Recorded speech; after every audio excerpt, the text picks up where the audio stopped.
como nós conseguimos passar de especialidade mais feliz para talvez uma das mais acometidas pelo burnout. Uma insatisfação crônica, um sentimento de tristeza, de exaustão, que estão relacionados de alguma maneira ao seu trabalho. Muito bem, muitas LMS, relatórios, atestados. Tantas LMS. Tenho que falar aqui que nós temos novidades. Posso contar? Você acha que o Covid-19 foi um fator que possa ter pesado nesses resultados? Muito bem-vindos de volta ao nosso SBRcast.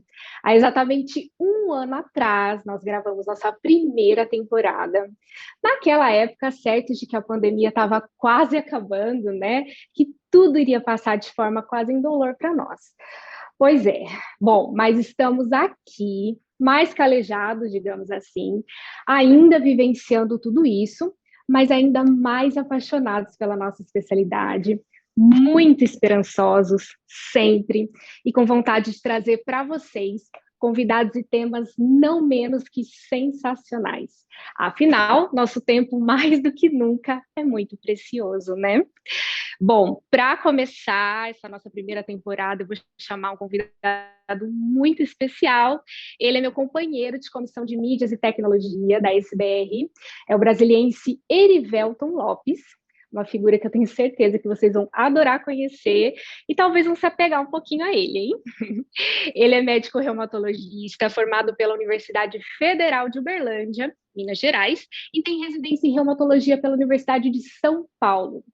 Oi, Eri, bem-vindo!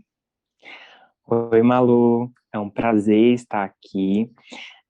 Nós já nos conhecemos da Comissão de Mídias e é mais um prazer estar aqui junto contigo no podcast oficial da SBR.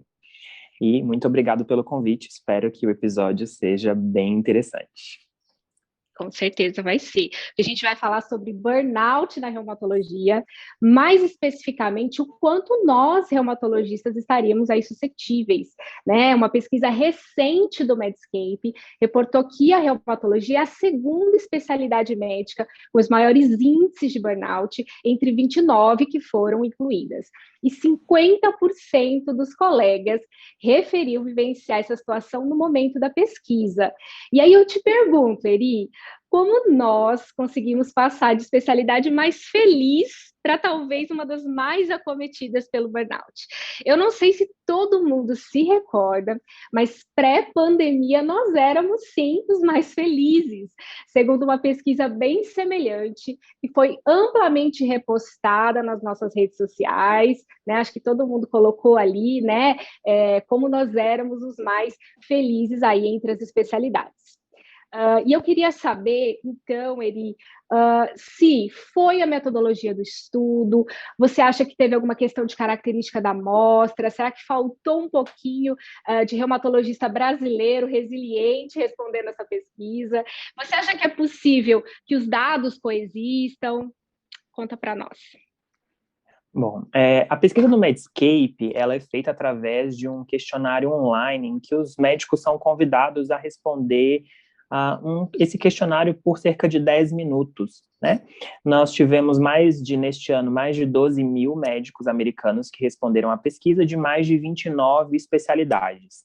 E ela avalia coisas diferentes, ela avalia felicidade no trabalho e felicidade fora do trabalho. Então, apesar de o reumatologista ser um dos mais acometidos pelo burnout, ele ainda faz parte da especialidade mais feliz fora do ambiente de trabalho.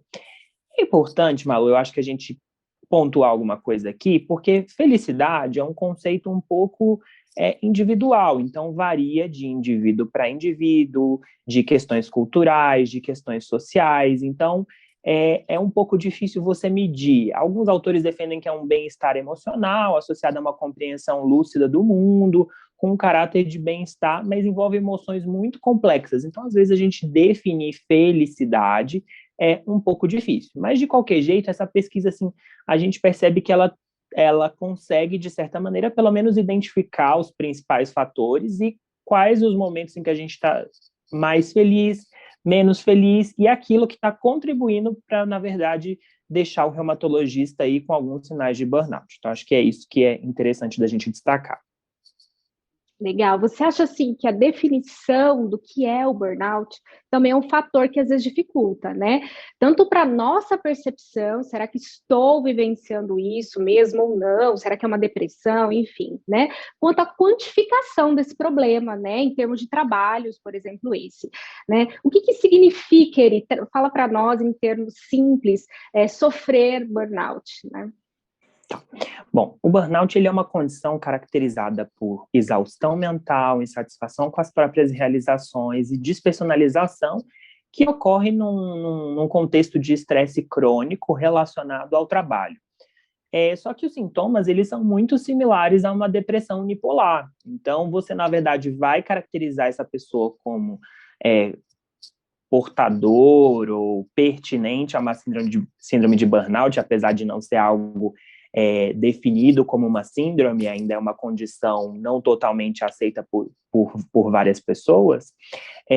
Quando você exclui a depressão unipolar, você acaba caracterizando, se isso está relacionado ao trabalho, como uma característica do burnout. Então, resumindo, uma insatisfação crônica, sentimentos de tristeza, de exaustão, que estão relacionados de alguma maneira ao teu trabalho. É aquela sensação da gente não fazer algo que realmente faz diferença, né? Ou tem algum significado, e trabalhar por trabalhar, e cada vez mais, né, Eri? Você acha que o Covid-19 foi um fator que possa ter pesado nesses resultados, né? A gente sabe que muitos reumatologistas foram, ou inclusive ainda estão, né, no front, especialmente aí em ambiente de unidade de terapia intensiva, que é um ambiente muito estressante, ainda mais, né, em termos de Covid. Ou talvez que a reumatologia, né, como especialidade, tem alguma característica, ou nós, reumatologistas, né, às vezes temos algum estereótipo, alguma característica que poderia aí propiciar que nós sofrermos mais, né, com burnout? Assim, com certeza a Covid-19 pode ter um fator de influência, mas quando a gente olha lá os critérios que eles colocaram de insatisfação, a Covid-19 está lá embaixo. Então, cerca só de 11% mais ou menos dos reumatologistas atribuíram à Covid-19 essa sensação ou esses sintomas de burnout. E aí, quando você vai destrinchar os dados e olhar os aspectos que o reumatologista coloca, tem algumas coisas que são muito peculiares e muito pertencentes ao nosso universo brasileiro. Burocracia excessiva, preenchimento excessivo de papel, alto tempo em que o reumatologista acaba preenchendo o prontuário mesmo depois do paciente ter ido embora da consulta, um trabalho digital excessivo. Então, tudo isso acabou estando conectado a isso. Então, são coisas que nós, brasileiros, já sabemos muito bem. Muitas LMS, relatórios, atestados, e Tantas tudo isso... LMS. Exatamente. Então, tudo isso acaba contribuindo para uma burocracia imensa que acaba deixando a gente, talvez, um pouco mais suscetível. E aí, no ambiente de Covid-19, de pandemia, de outros estresses, talvez isso tenha pesado um pouco mais nesse sentido, eu acredito. Uma outra questão que eu acho muito importante a gente falar também é o papel da tecnologia, né? Especialmente aí das mídias sociais, acho que pode ter um papel importante. E aí vamos fazer a nossa meia-culpa, né, Eri? Porque afinal a comissão de mídias está fazendo o reumatologista brasileiro passar um tempinho mais aí nas mídias sociais, um tempinho de qualidade, por sinal, né? Mas o fato é que é um grande volume de informação, então a gente quer e precisa ficar conectado o tempo todo, né? Então, são aulas dos nossos serviços, das nossas regionais, aula da indústria, congresso nacional, internacional, às vezes acontecendo tudo ao mesmo tempo, né? Claro que é no conforto da nossa casa, isso ajuda muito, mas também a gente não consegue acompanhar tudo. E aí a gente fica com aquela sensação de que a gente está perdendo, está desatualizado, que o outro está assistindo e você não está sabendo aquilo ali, né? Então, assim, é exigido de nós cada vez sermos, né, mais multitasking, mas ao mesmo tempo, né, a gente não está conseguindo focar e principalmente ter um tempo de qualidade, eu diria, né, nas nossas atividades, naquela atividade que a gente está fazendo.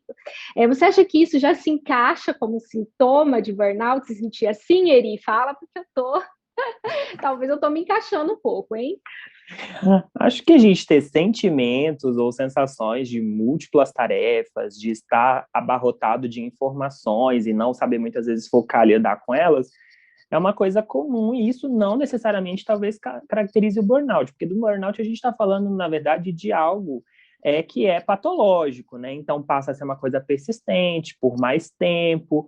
E também esse aspecto das mídias sociais é importante a gente perceber que, assim, apesar da gente ter migrado e poder fazer as coisas da nossa casa, parou de haver uma diferenciação entre o seu local de trabalho, entre o seu lazer, entre o seu momento de estudo. Então, isso gera uma confusão. Você parece que não desliga nunca, está 24 horas conectado, e acaba que você não consegue fazer essa diferenciação bem, então você não percebe estar em momentos de lazer quanto você está. Então, ao mesmo tempo que você está lá acompanhando, estudando uma coisa, um caso clínico de algum paciente, você já vê uma propaganda de uma viagem, uma coisa que você não pode fazer, aí você vê outras coisas, propagandas diversas, memes e por aí vai. E aí isso te deixa numa sensação de que você não sabe mais quando é o horário de trabalho, quando é o horário de lazer.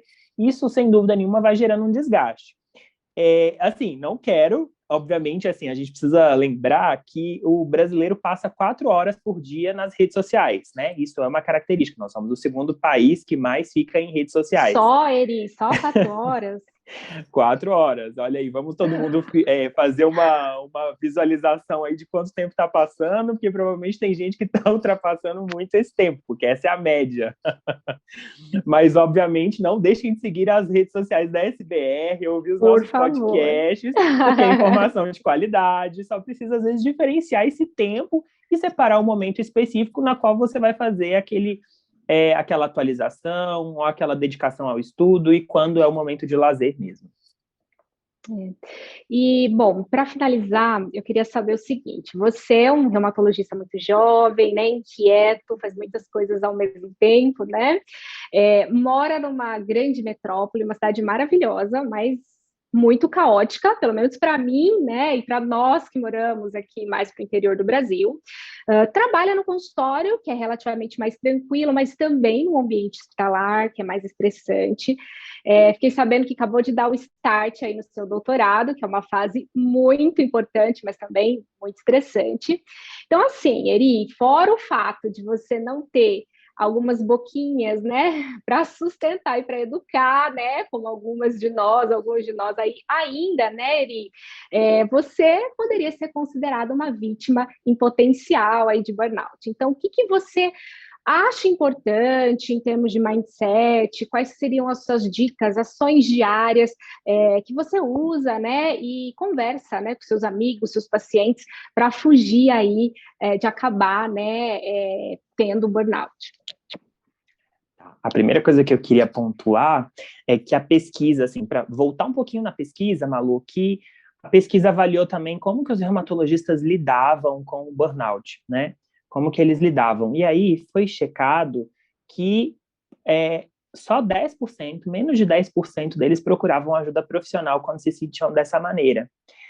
Então, assim, uma minoria, né, dos reumatologistas no geral procuram ajuda quando sentem esses sintomas de exaustão ou caracterizados como depressão unipolar. E aí eles também elencaram alguns pontos que eu achei legal, que eram como eles fazem para desestressar. 40% exercício, por volta de 40% também se isolavam, alguns vão para junk food, outros vão dormir, mas isso a gente sabe que não é tratamento, né? Isso são estratégias de fuga disso. Eu tento, primeiro, eu acho que é super importante contar com ajuda profissional, então se eu precisar de ajuda profissional, eu vou à ajuda profissional sem problema nenhum. Indico para os meus pacientes, obviamente, utilizo isso para mim.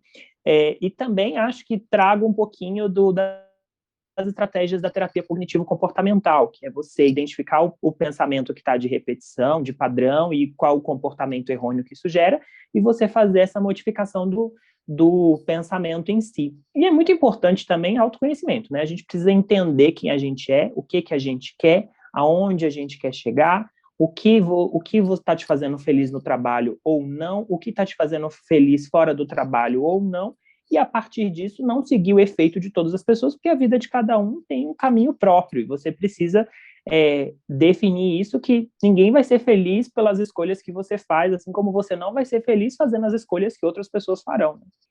Olha, Eri, muito interessante você tocar nesse assunto de pedir ajuda, né? Eu acho que isso falta muito para nós no geral, e eu queria aproveitar essa nova temporada do SBR Cast para pedir a sua ajuda aqui.